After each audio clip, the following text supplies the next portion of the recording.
Hold on. Oh, I almost forgot today's video. It's wrapped up in my views or whatever. So today's video, it's gonna be a follow-up on the video from yesterday.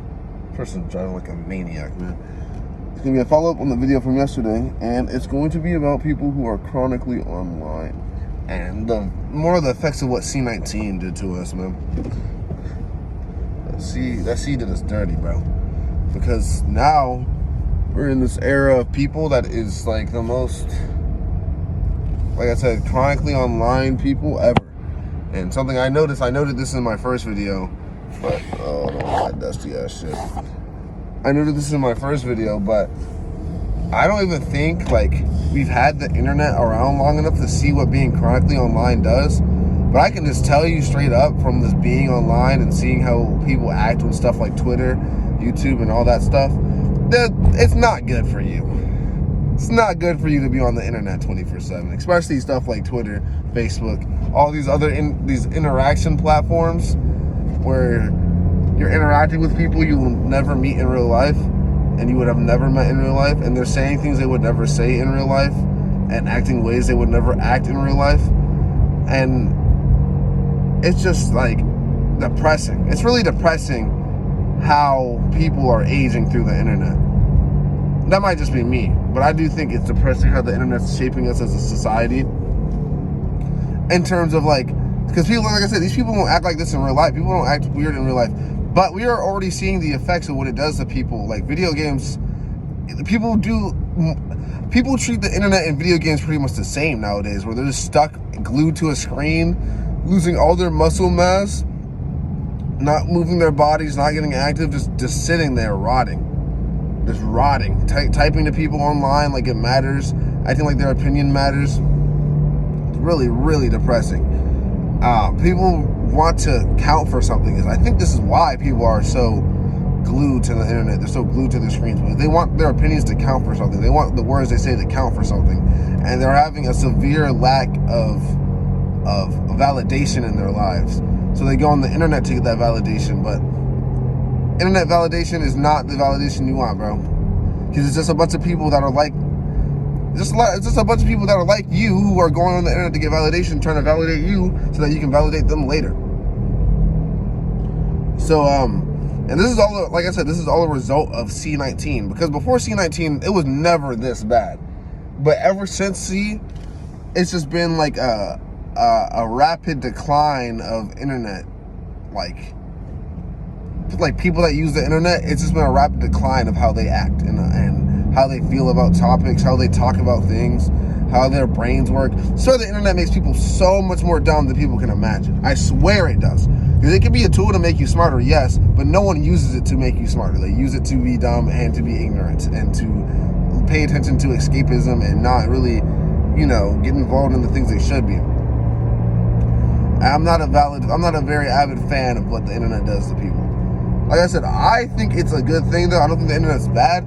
I just think social platforms, like I said, Twitter, Facebook, all those ones where you're like directly interacting with other people, it just leads to some of the worst interactions you will witness on the internet, and it also doesn't provide anyone with anything, like fake validation. Like you're gonna feel so much like less validated if someone says something to you through the internet validating you versus someone with real words, and that's just facts.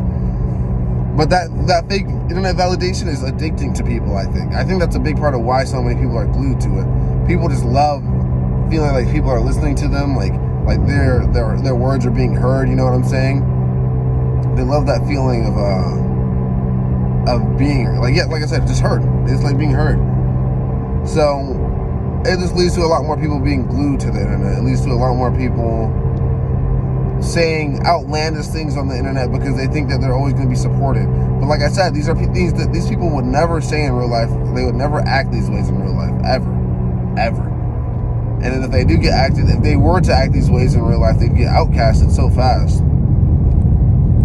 I don't know. I think that, what the hell? Anyways, I think that the internet is not good for society as a whole though, because people have like the most amounts of fake depression from looking at the internet, because the internet's not going to make you happier, but it will make you sadder and it will make you angry. Like I said, it might make you happy. It might make you happier, But it's not going to be as easy as it is to make you angry or sad or annoyed or whatever. Like, most of the things on the internet that are going to grab your attention are going to be controversial, whether that be good or bad controversial, whether it be fear mongering, whether it be rage baiting. All like listen to these terms.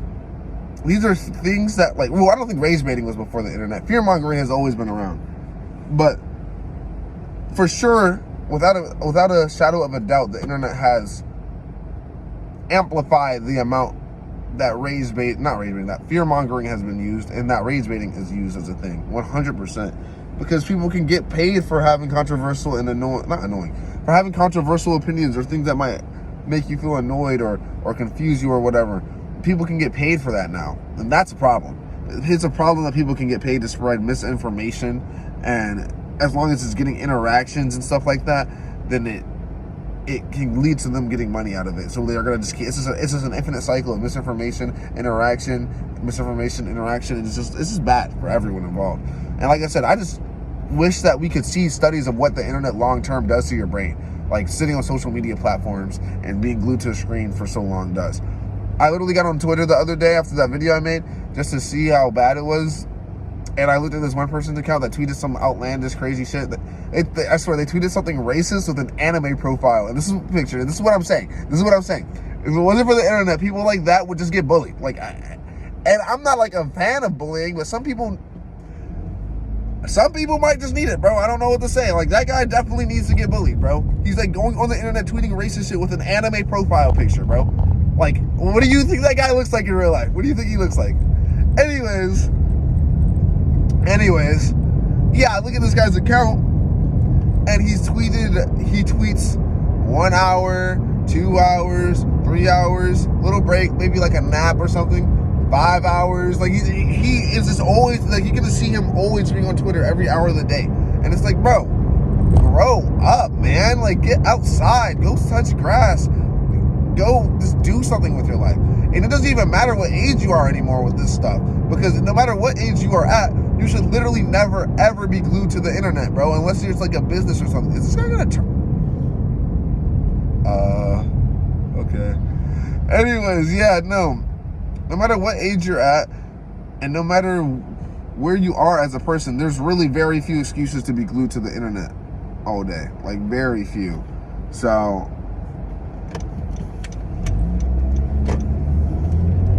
jeez, man. Anyways, jeez Louise.